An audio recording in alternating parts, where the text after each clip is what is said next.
everybody, I'm Tom Vassell, and welcome to Board Game Breakfast. This is a new era, a new dawning, a new Board Game Breakfast. Board Game Breakfast will now be posted twice a week starting this week. And so what does that mean for you, for those of you watching it? Well, there's going to be two versions of Board Game Breakfast.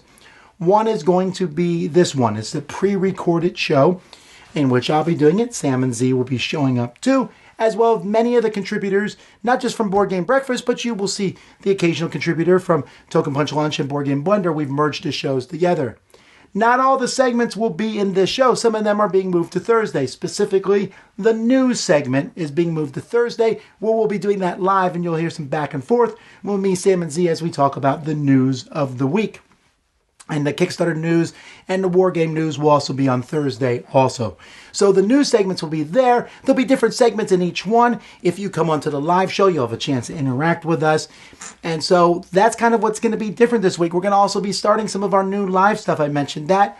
The first Dice Tower Dive will be coming up this Wednesday. Our Testing Tuesday, we'll be playing some games live. And we have another Top 10 coming live to you later this week also. I would be remiss if I did not mention the Dice Tower Kickstarter.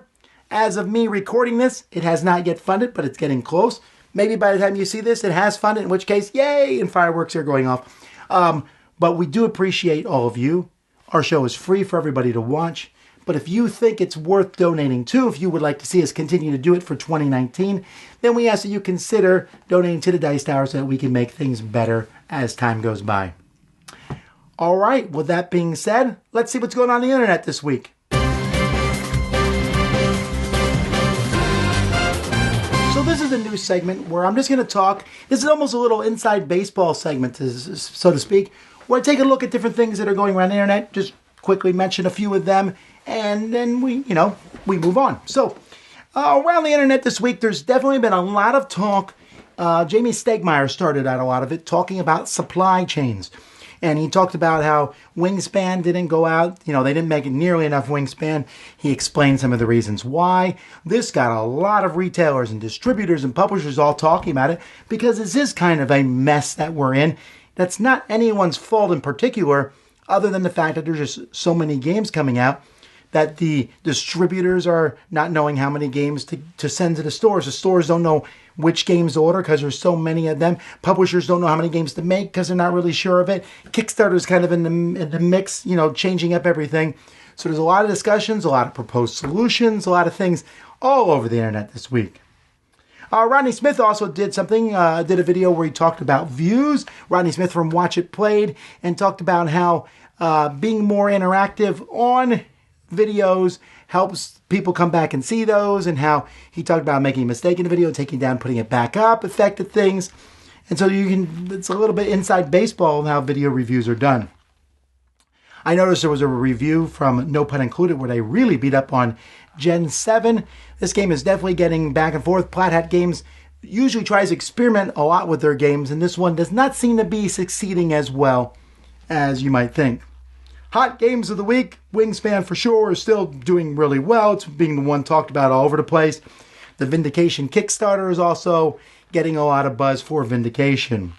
Game Night is a show from Board Game Geek, if you never watched that, where people go through and play games. So you might want to check that out. Their latest episode, the Murph Brothers showed up, which is always entertaining for me to watch them. Speaking of Game Night, which is from Board Game Geek turned 19 this week. 19 years on the internet. That's pretty impressive. It certainly is the website that I go to the most, I think. I definitely do a lot of, check out my own website. I go to YouTube a lot, but Board Game Geek we all use, and we're all thankful that it exists. And then a lot of people are talking about PAX South, and we're seeing reviews of PAX South and all the things that happened there. So anyway, that's what I saw on the internet this week. Let's keep moving.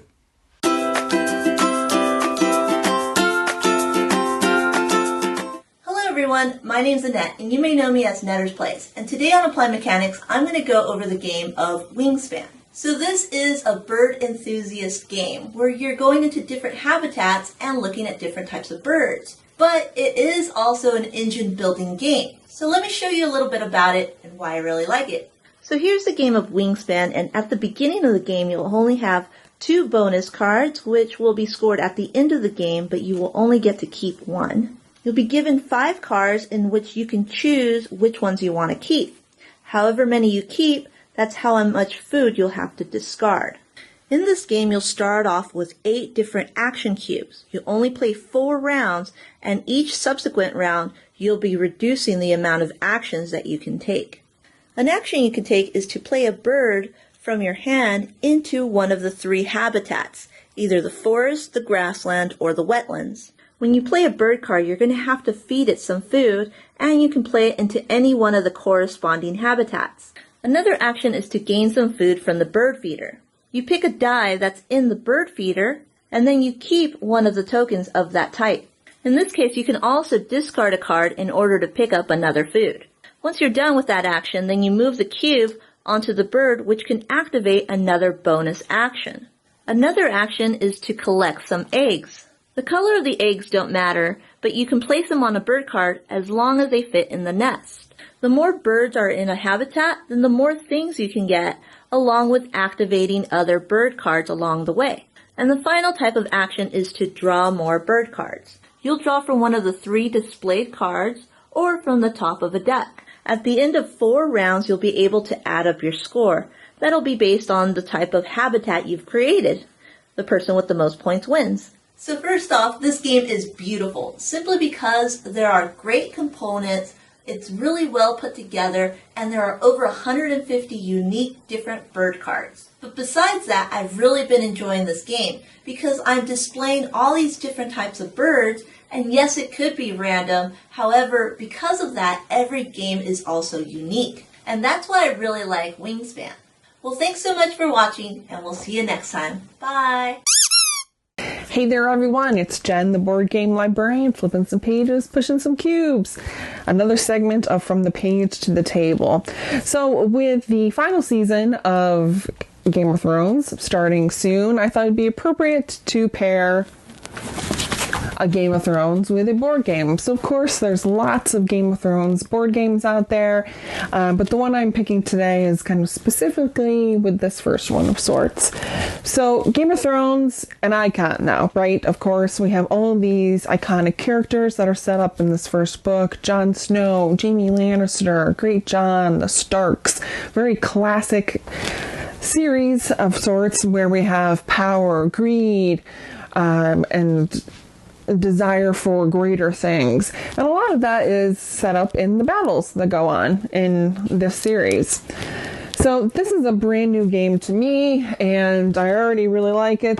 And it's A Song of Ice and Fire, CMON Limited, Eric M. Lang, and Michael Chanel, one of the designers of our favorite games, Rum and Bones. So I'm not a minis gamer really much at all. I've showed Star Wars Armada on here before, and a couple of other things. We play Legion. We're into Shadespire now. I am the laziest measurer of all time. Like, I could never get into a tournament or any kind of real play with experienced gamers. I would drive them nuts.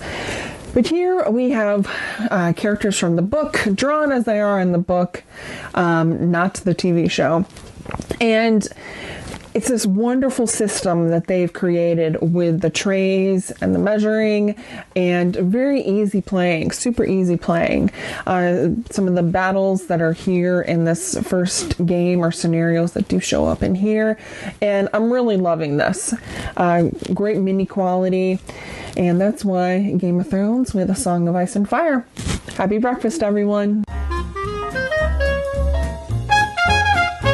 Hey folks, welcome back to the first segment of Accessorize here on the new and improved, newly revamped, I guess you could say, board game breakfast. Well, I'm Sam Healy, and Accessorize is a segment where I'm just going to showcase different kinds of things that you can add to your game. Not really games, but things that you can add to your game to enrich your experience there.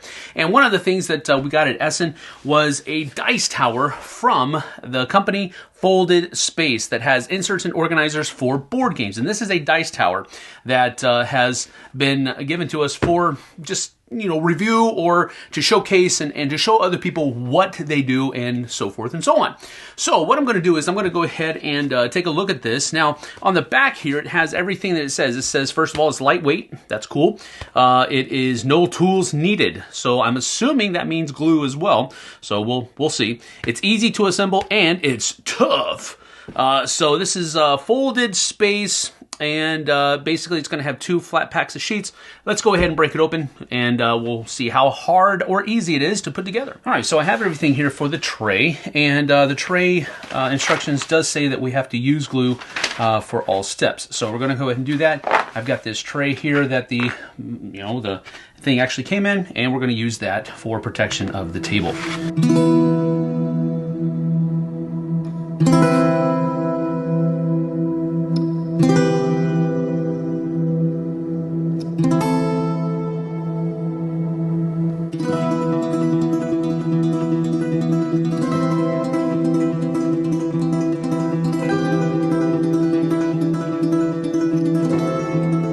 There's the finished tray. And now for part 2, we're going to start assembling one of the sides.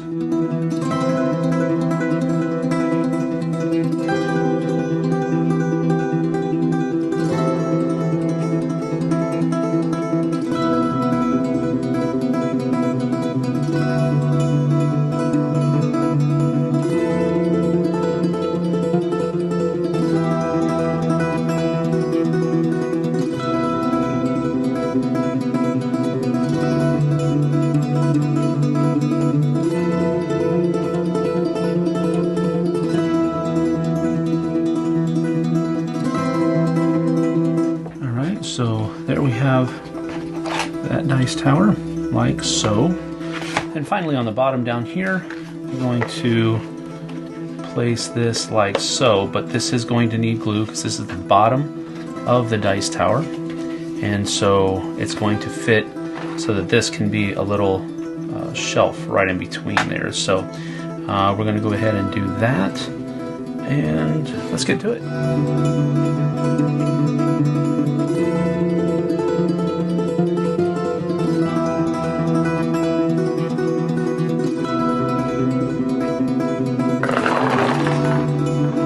Well, so that's that for another Accessorize segment.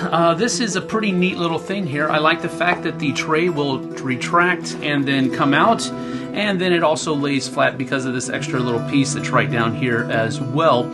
So that was cool. I kind of scratched my head at the design of that, but when I saw it all come together, that was pretty cool. Now, it is a pretty neat, lightweight alternative to those other more pricier plastic or wooden dice towers, and it gets the job done, as you saw. Now, the only thing that I really saw was that maybe some of these holes might be a little small for some of the larger dice that are out there, but more often than not, I think you'll be fine. So that's it for folded space dice towers. They also have inserts as well, so go check them out. We'll see you guys and gals on the flip side. Take care.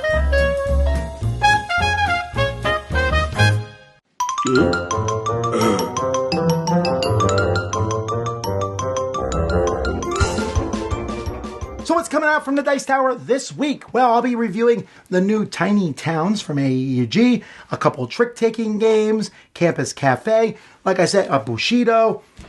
I'm actually reviewing 2 different games that involve toilets. Anyway, there are other games, so keep an eye out for those. Like I said, there's some live stuff coming out this week. Derek, our video editor, is leaving us on Tuesday. Very sad to see him go, but before he goes, one last Q&A with him this coming today, actually, at 10 a.m., so check that out. Tomorrow, we'll be showing off a new game on Kickstarter, so you want to check that out. And also, we'll be doing Testing Tuesdays, where we take a look at new games and see if they're good or not. Wednesday, we'll be doing Dice Tower Dive, where we're going to go back and take a look at stuff in the past. And in this case, Dominion, the trick-taking game, not trick-taking game, the deck-building game Dominion. Thursday, we'll be doing Board Game Breakfast Live. Come on and see us there. And then Friday, we'll be taking a look at our top 10 annoying characters in games. You can start telling us what those are in the comments. Maybe we'll steal some of your ideas. And all that's coming out this week. So I hope to see you guys. Don't forget to check out our Kickstarter too. Of course, that's going on all week, and we're announcing some neat stuff for that today too. Until next time, I'm Tom Basil. Wait, the show's not over. There's more. Let's keep going. Hey folks, this is Jonathan for Harsh Opinion, and today's gonna be my top 5 best board game expansions from 2018. So, as we go, number 5, Legendary World War Hulk. This is a big expansion for Legendary, not the small ones, and it includes a bunch of cards, and it's an incredible game. We might think that at a point in time with about 13 to 15 expansion, I don't remember the correct number, but around 15 expansion, that they cannot push and put more good contents on the market, but this one is the exception to the rules. I don't know how much more expansion they can pull off from this game without recycling old ideas, but this one is great. Number 4, it's Merlin Arthur expansion. It's a Stefan Feld game. It doesn't change the core mechanics of the game, but adds another layer, another roundel as you're gonna go and do more action, more stuff, and it changes some of the actions from the first game a bit, and the scoring is interesting in this game.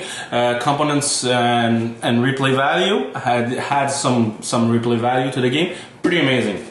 Number 3 is great. Western Trail Rails to the North is not going to change the gameplay. It's going to add an action that you can do on your own on your side of the board, and it's going to add a layer of tracks that leads to other cities that you can put some train stations and deliver cows another way, and it adds another layers of strategies to the game. So great expansion.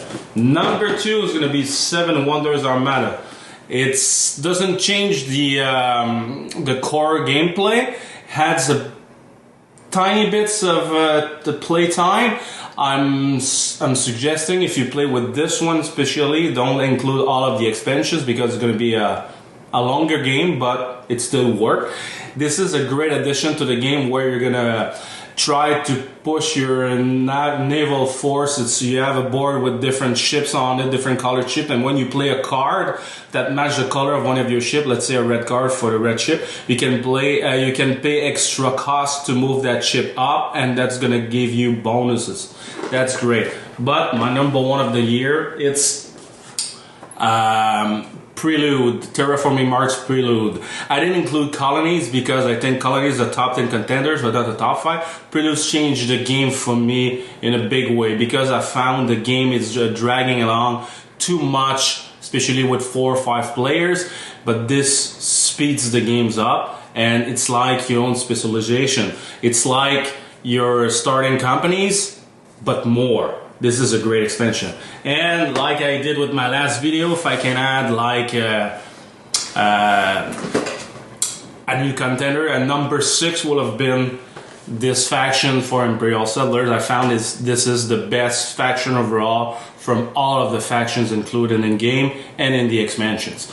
So thank you for watching. See you next time, guys. Bye bye.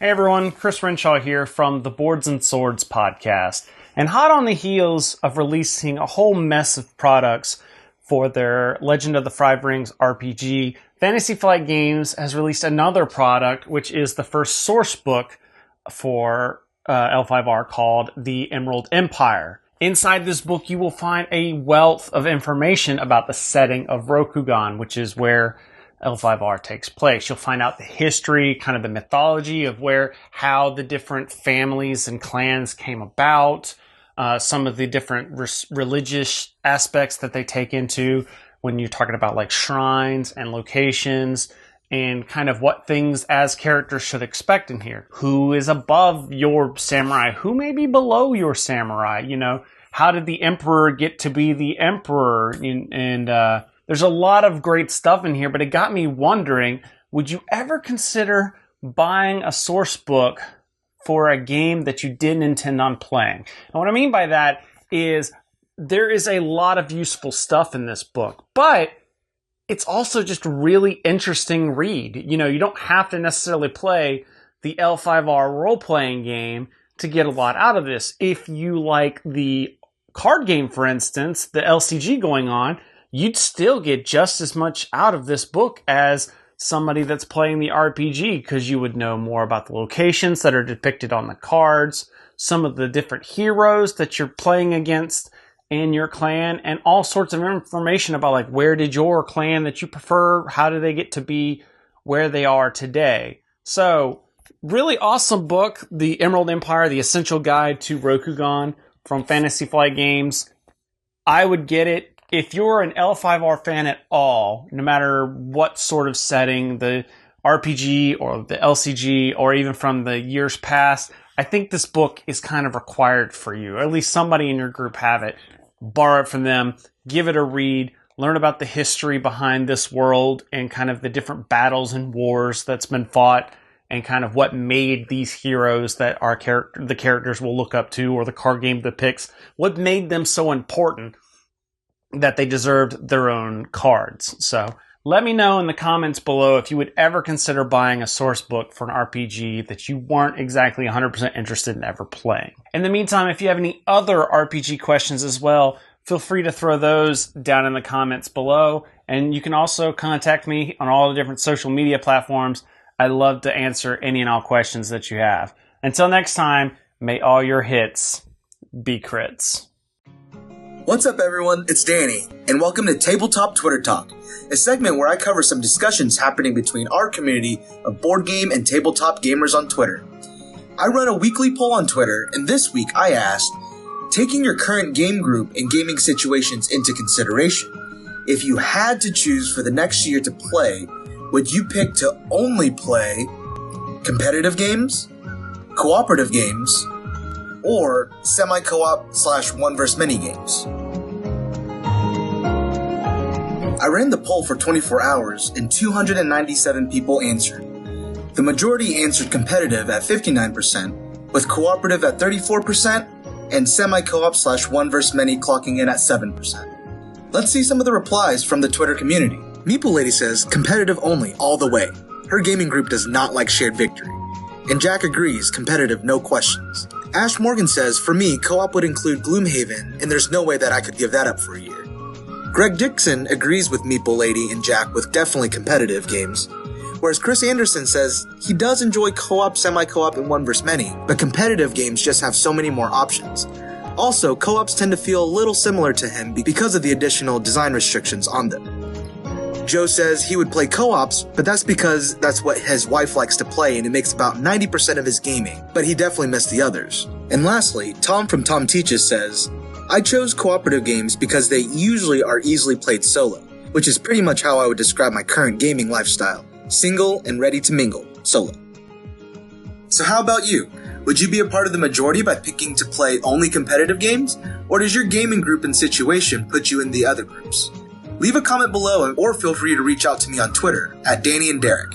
And remember, I put a poll out every week, so feel free to join in on the conversation with our amazing board game and tabletop community. Thanks for tuning in for Tabletop Twitter Talk. I'll see you guys next week.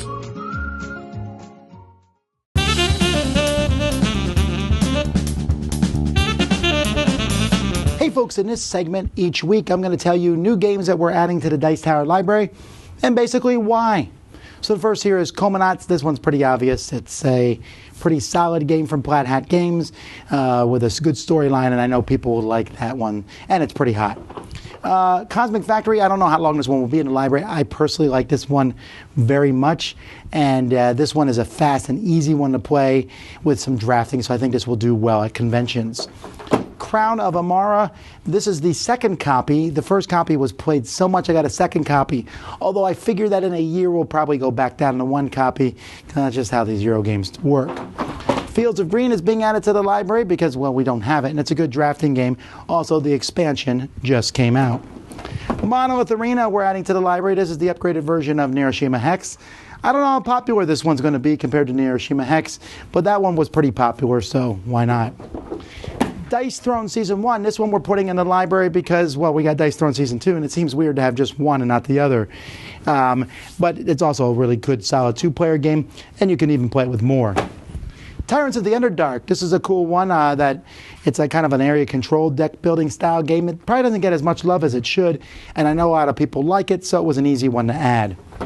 Decrypto should have already been in our library, but it was at my house for some reason. Just a good party game.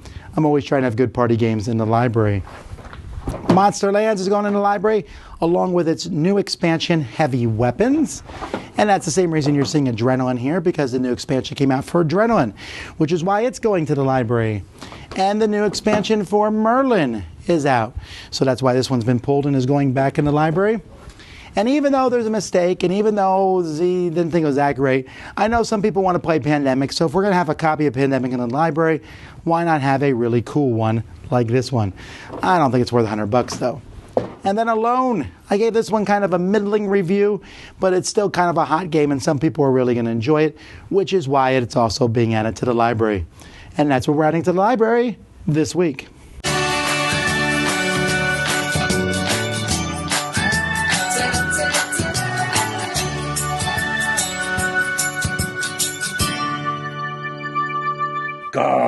Greetings and welcome to the Mega Meeple. I am Thomas Grogan. Miniatures. Is a game all wrapped up in its miniatures? Now, I can understand the draw of people wanting to get a game with miniatures and, paint them up and stuff like that. Recently, I overheard someone say, I would back this game just to get the miniatures. Not necessarily know anything about the game, not necessarily caring about the game. They don't know nothing about the game, but they're willing to buy and sink that money into the game for the expressive purpose of getting their hands on these things. And my mind just went, help me out here. Maybe I'm a little naive, but do people actually do that? I mean, not mentioning a typical retail game like these here could be, upwards of $60, $70 plus dollars. If you're talking about a Kickstarter, you're talking about a few $100s. Is that enough to back or purchase a game just to, in a sense, toss away the game and keep the miniatures? Am I the only one in the dark about this? Have you done that? Sound off in the comments down below and enlighten me. I don't understand. Help me understand. Sound off in the comments down below. Let me know what you think. And if you want to find out more about the Mega Meeple, just go to the website. All of the podcast episodes and links and the social media craps and stuff like that. All that stuff is there. And until then, thank you so much for watching.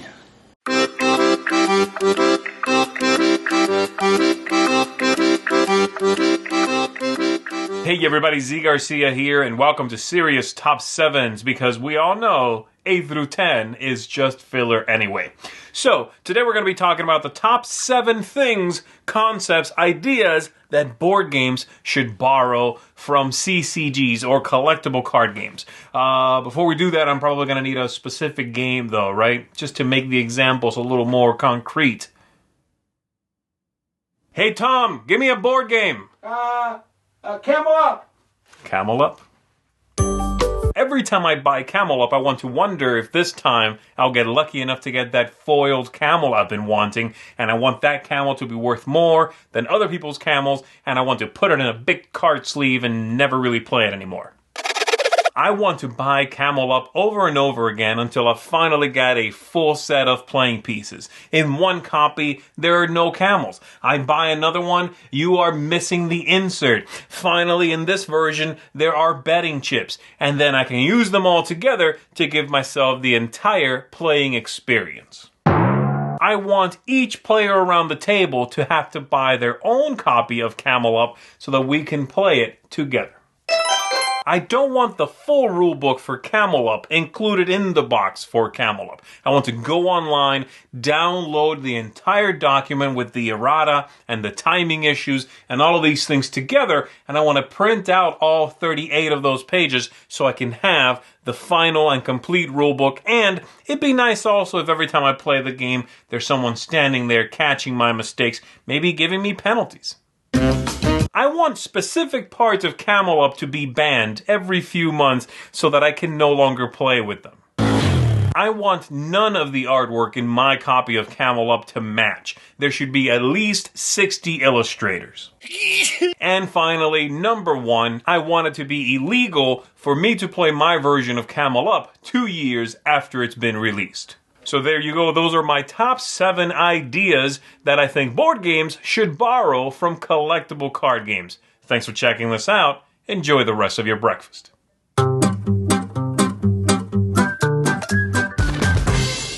So watching Rodney Smith's video made me think a little bit about the negativity in comments on YouTube. YouTube can be a wealth of just horrific comments.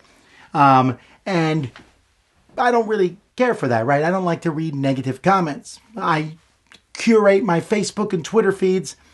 If people do too much negative things, they're gone, because I like to see. I don't mind when people say negative things.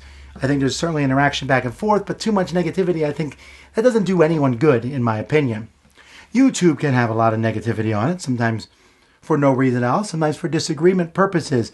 But negativity is still interaction, and I kind of encourage that interaction.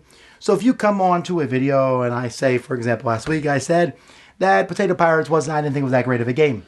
If you come on and you say Potato Pirates is an amazing game, Tom, you're wrong for thinking this way, I'm going to leave that comment up, because that's fine.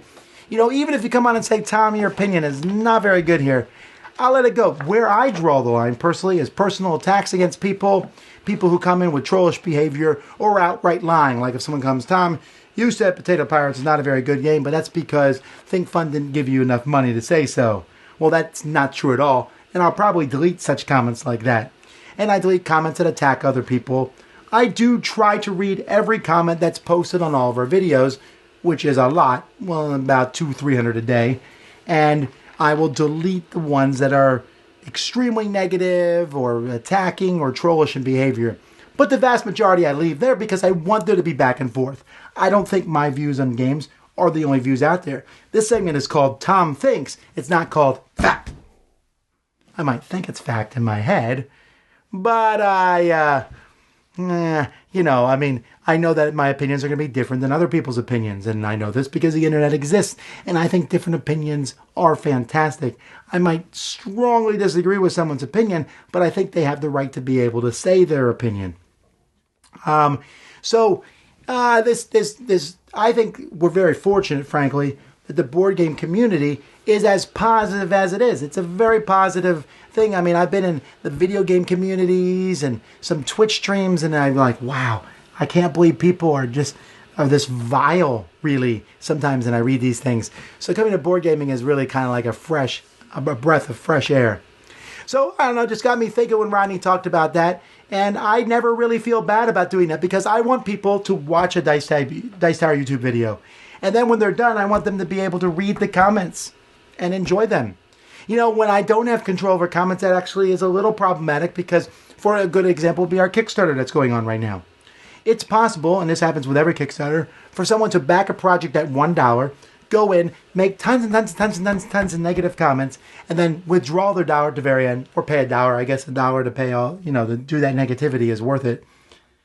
And I've been petitioning Kickstarter for a while for the opportunity to say, hey, I don't want this person backing my project, because they're not really backing it. They're just there to yell and complain and say negative things. And that whole negative commenting thing, that consistent negative commenting thing, I'm not sure what the reasoning behind it is. But that's just me. Those are my thoughts. Negative comments, disagreeing comments, comments that say, Tom, you're wrong. I think those are fine. I like those. But this constant outpouring of negativity, I think we can deal with a break from that, and the Dice Tower comments are going to stay that way.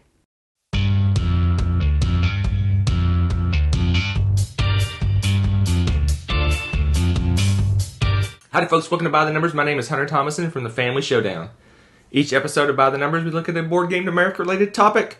This week's topic, what is the most common mechanisms among the Board Game Geek Top 50? So I went out to the Board Game Geek Top 50 and I looked at the mechanisms for all those games. I compiled a list, and now I have the top 10 mechanisms among the top 50 on Board Game Geek. Coming in at number 10 is tile placement with 10 games. Number 9 is cooperative play with 11 games. Tied for 7 is worker placement and area control / area influence with 12 games. There's a 3-way tie for 4th place among dice rolling, modular boards, and set collection, all with 14 games. Slightly better than that grouping is card drafting at number 3 with 15 games. Then there's a bit of a jump up to number 2 with hand management with 23 games. And finally, number 1, over half the games on the list, 26 games, has variable player powers at number 1. Is your favorite mechanism among the top 10? My favorite mechanism is worker placement, which I thought would be much higher on the list, but it came in at number 7. Good enough. We'll see you next time.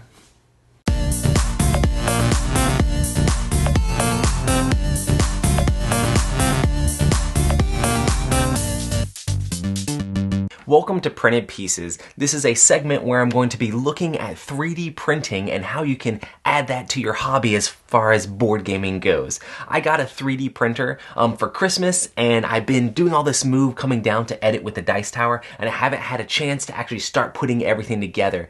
But I want to talk a little bit about some of the things you can do with 3D printing and how 3D printing can add to your board game experience, whether you're making inserts for your games, whether you're printing those sort of things out. You can make all sorts of different tokens and where to find these sort of things. And also you can, if you're prototyping for board games, you can make stuff for that as well. There's all sorts of exciting things you can do with 3D printing, and I'm definitely excited to dive in deeper and put it all together. I got an Ender 3. That was the model I decided to go with. There's a huge community for this printer, and it's pretty cheap, so it's a really good starting point. And I've seen tons of stuff about how to set it up and all that stuff, and I want you guys to join me as I go through putting the thing together, doing all sorts of things to get the 3D printer ready to set up and print out different pieces, and then talk about different pieces that you can add into your board game with 3D printing to make it exciting. Well, hopefully you'll join me on future episodes so we can check out all the amazing things you can do with 3D printing. Thanks for joining me on this introduction, and I'll see you on the next one. Welcome to Tantrum House After Party. We're talking about Captain Marvel, Secret Scrolls, what we loved, what we hated, who won, and how.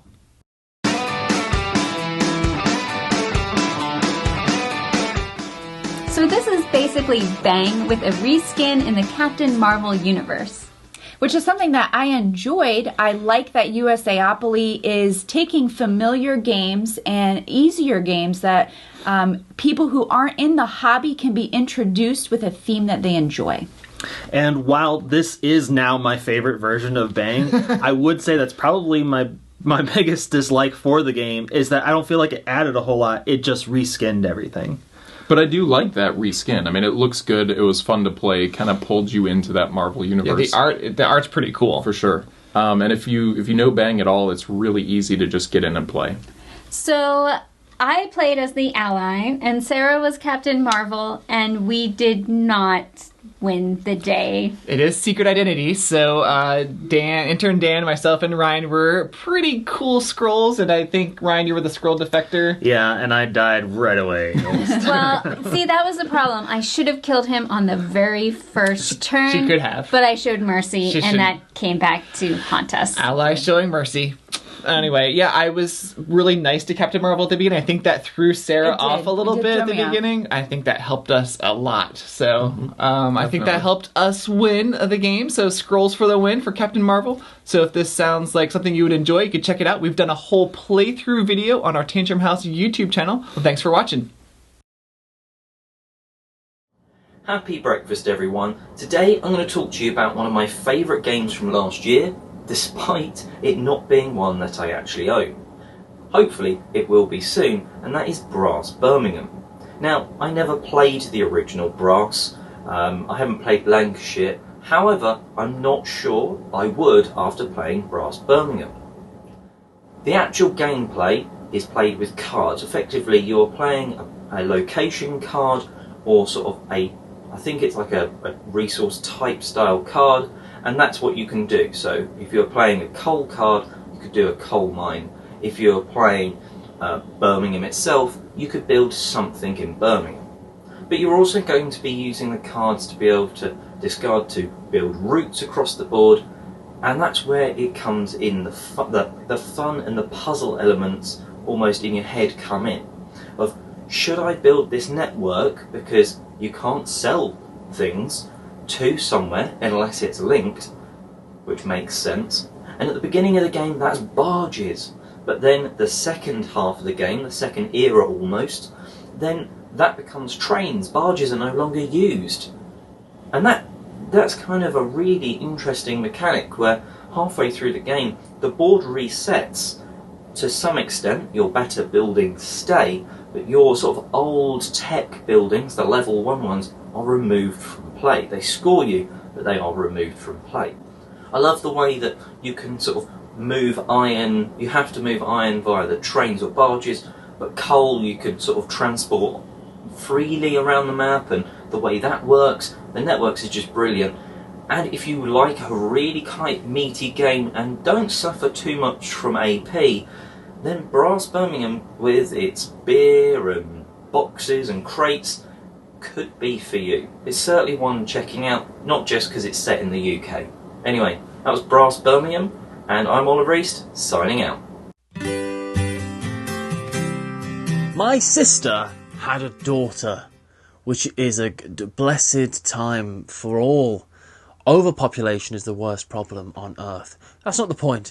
The point is that now I have a new excuse to buy board games, and that's probably not what most people think of when they become an uncle or an aunt. I just happen to. That's just what I think. I'm addicted to board games, and I need to have an excuse to buy more, and now I have one.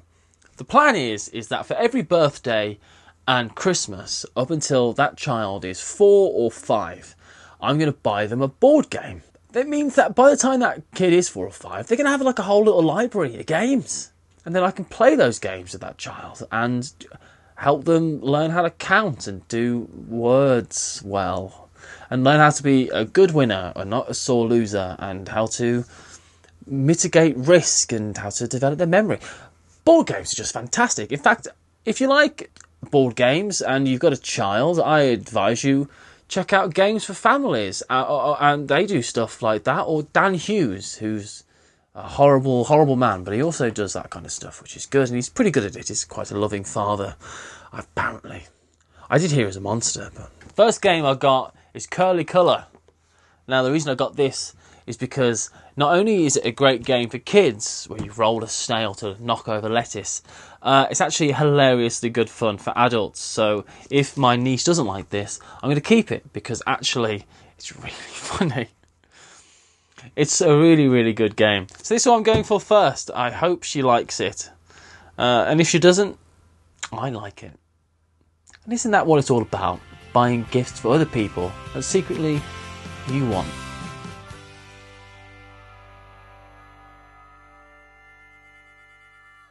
And that's it for another board game breakfast. So I know that this new format is going to have some struggling and growth. You know, we're going to be slowly changing, from the way it was to a new way. And the live show on Thursday is going to do that same thing. But stick with us as we try to hone each of these shows down. I think it's going to be better. It's going to be cohesive. You're going to see cool stuff as time goes by. And then you basically get this breakfast twice a week now. So I hope you enjoy that. Until next time, though, I'm Tom Vassell, and you've been watching Board Game Breakfast on the Dice Tower. See you soon. Thanks for watching Board Game Breakfast. Tune in each week for your daily dose of gaming goodness with Tom Vassell and all the gang. Until next time, I'm Eric Summerer, and you've been watching Board Game Breakfast, a Dice Tower production, sponsored by Cool Stuff Inc., an amazing place to buy board games. Cool stuff in stock at CoolStuffInc.com.